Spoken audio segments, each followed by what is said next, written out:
তো hello viewers, আমরা চলে আসলাম পালসার গাড়ি ক্লাস প্লেট ও টাইমিং চেন লাগানোর ক্ষেত্রে আপনারা কীভাবে ওয়ার প্রিমিয়ামের ব্যালেন্সিং কমপ্লিট করবেন। তো ক্র্যাঙের টাইমিং কোথায় থাকবে বা ওয়ার প্রিমিয়ামের টাইমিং কোথায় থাকবে, যে অনেকে দেখেছে যে নতুন ক্ষেত্রে এইগুলা একেবারেই বুঝতে ইচ্ছুক না। তো আমরা আজকে দেখাবো এটা ক্র্যাঙের টাইমিং ও ব্যালেন্সারের টাইমিং। তো এটা দেখতে পারতেছেন এই যে ক্র্যাঙ্ক শেপের যে লক, তো এই ম্যাগনেট লকের একদম সোজা দেখতে পাচ্ছেন একটা কাটা চিহ্ন আছে, কিন্তু এই চিহ্নটাকে বসবে এই যে চিহ্নটার সাথে এই শেপের প্রিমিয়াম আর এই যে হাউজিংয়ের ভিতরে যে র্যাকটা আছে এটা হলো এই ক্র্যাঙের টাইমিং। তো এই সোজা যদি এই প্রিমিয়ামের টাইমিংটা, তাহলে কিন্তু টাইমিং ঠিক আছে। তারপর হলো ওয়াইডের টাইমিং।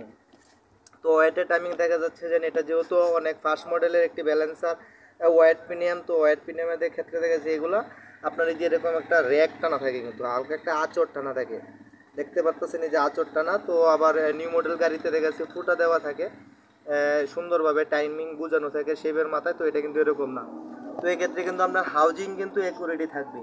তো এটা থাকবে কিন্তু আপনার এরকম, এই যে আপনার এই চিত্রটা, এই যে র্যাকটা যে দেখতে পাচ্ছেন শেপের ভিতরে, তো তার সাথে গিয়ে এরকমভাবে মিলবে শেপ।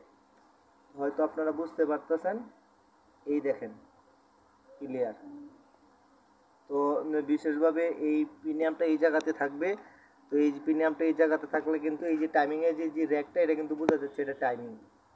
তো তারপর কি করতে হবে, আপনার এই টাইমিংটা মিলিয়ে আপনার এই ব্যালেন্সারটাকে কিন্তু আপনি লাগিয়ে নিতে হবে। তো আপনারা ব্যালেন্সার তো টাইমিং বুঝে নিই, বিশেষ ক্ষেত্রে ব্যালেন্সার টাইমিং লাগিয়ে নিলে কিন্তু আপনার এই গাড়ির ব্যালেন্সিং বা ওয়াইড প্রিমিয়ামের যেন একটা কাপাকাপি এগুলো কিন্তু আর করবে না। তো অবশ্যই আপনারা পালসারের ইঞ্জিন লাগানোর ক্ষেত্রে দেখা যাচ্ছে যে বিশেষভাবে ক্র্যাঙের টাইমিং ও ওয়াইড প্রিমিয়ামের টাইমিং যদি আপনারা মিলিয়ে লাগান, তাহলে কিন্তু ব্যালেন্সার বা ওয়াইড প্রিমিয়ামের সাউন্ড কিন্তু কখনোই ডরর ডরর করবে না। ইঞ্জিন পিক আপ দিলে পিক আপ আসবে স্মুথলি। তো অবশ্যই পালসার গাড়ির ইঞ্জিন বাজার সময় কিন্তু আপনারা অবশ্যই কিন্তু এগুলা খেয়াল করতে হবে, যে ওয়াইড প্রিমিয়ামের টাইমিংটা কোথায় আসলে মূলত থাকে, ও যে লকের যে এই যে চিহ্নটা আছে, তো এগুলাকে আসলে প্রিমিয়ামের সাথে মিলিয়ে লাগবে না বডিতে টাইমিং দেওয়া আছে। তো আসলে ইঞ্জিনে কিন্তু বডিতে টাইমিং দেওয়া থাকে।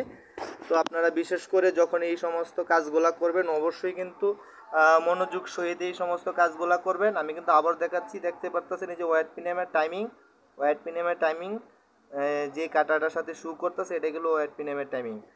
ও ক্র্যাঙ্কশেপের টাইমিং হচ্ছে এই ক্র্যামের যে আপনার কাউন্টার প্রিমিয়াম আছে, কাউন্টার প্রিমিয়ামের যে ফ্রি লক প্রিমিয়ামের সাথে কিন্তু বডির প্রিমিয়াম মিলবে। তো অবশ্যই কাজের শুরুতেই আপনারা এগুলা বুঝবার চেষ্টা করবেন।